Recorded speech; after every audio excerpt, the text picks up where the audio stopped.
was just looking at the forecast for St. Louis. It's a little chilly out there. Yeah, it is, man. It's like 2 degrees with a -13 wind chill factor.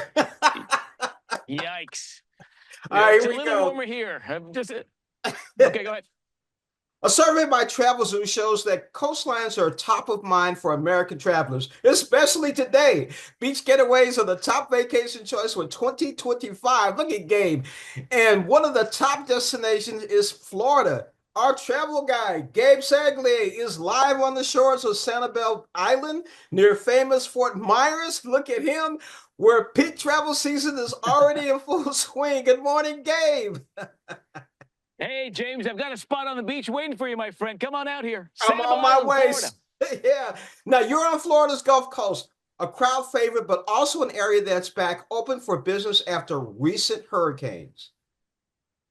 Yeah, well, listen, it's been an interesting couple of years, a couple of punches. Certainly, Ian back in 2022 was a very active season in fall of last year as well. But here's the good news, James. All of these beautiful beaches, all of the businesses out here, like this place, the Sundial Resort, restaurants, galleries, they are back online. They are back open. So ready for folks that are already making their spring break plans, summer plans. Yeah, this part is ready to welcome them with open arms. You're right for spring break. Now, the top draw for beach vacationers, those white sand beaches, plenty of it there on Sanibel Island, right?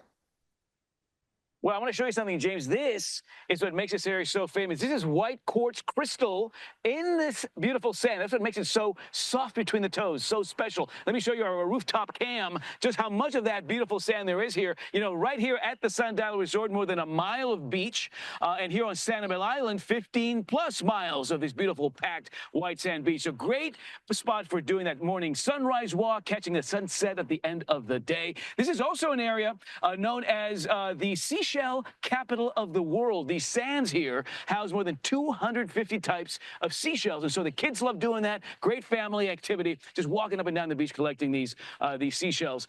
And island hopping, so that's a very popular thing to do. Keep in mind, Sanibel is one of more than 100 different barrier islands that hug the Fort Myers area. I'm just away from Captiva Island, Cabbage Key beyond that. In the other direction, you got Picnic Island, a 7-acre little oasis that you can only reach by boat. So some of these are accessible by boat charter or cruise tour. Some of these you can get on by driving across these wonderful bridges or causeways. But yeah, this idea of island hopping, checking out these beautiful different little islands, each with its distinct personality, great laid-back vibe, certainly a very popular activity out here.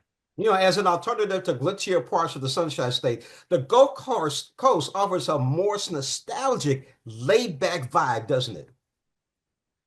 I think so. I mean, I have not put my shoes on since I got here. I mean, it's a very sort of a kickback place to be. And yeah, this is an area that was established back in the 1870s, 1880s, before those South Beach high-rises, before those theme parks in Central Florida. So yeah, it maintains that wonderful sort of kickback vibe, to be sure. Wonderful historic little cultural hotspots. I love the Thomas Edison, Henry Ford Winter Estates, established 120, 130 years ago. They are great tourist attractions now, great historical artifacts and buildings, 20+ acres of botanical gardens, a great hotspot there.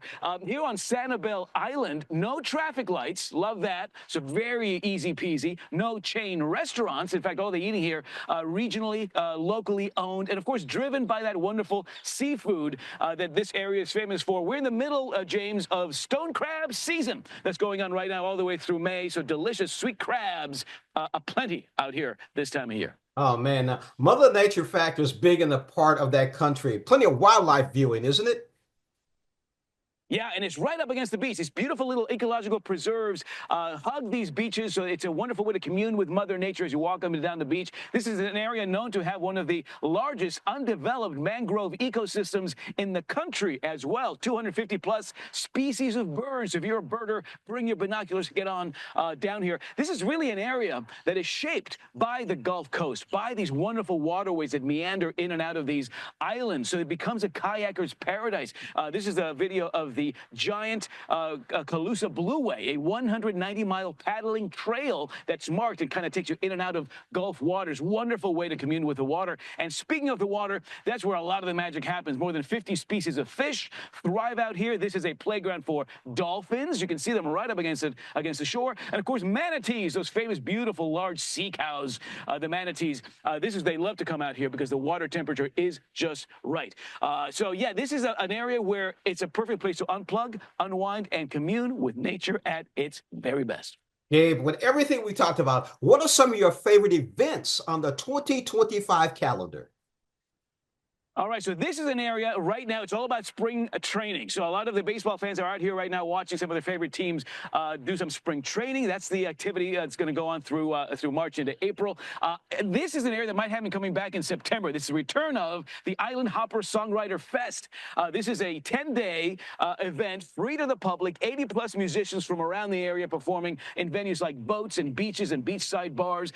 Just fantastic. September 19th through the 28th this year. There's a big tarpon tournament in May. If you're a fisherman, if you like to watch anglers on boats going out for the biggest catch, that's happening in early May as well. The full lineup of events you'll find, my friend, at visitfortmyers.com. And on the TRAVELZOO website, we've got a whole showcase with things to do and certainly inspiration to get you out here from beautiful St. Louis, but certainly an area it's just a little bit warmer these days. It's just a fact. Yeah, Gabe, you're standing there with sand between your toes. I got ice and snow. Gabe, thank you again for joining us on Morning Blend, as always. I want to see you doing this. I want to see you doing this. There you go. All right, Gabe. All right, cheers, buddy. All right.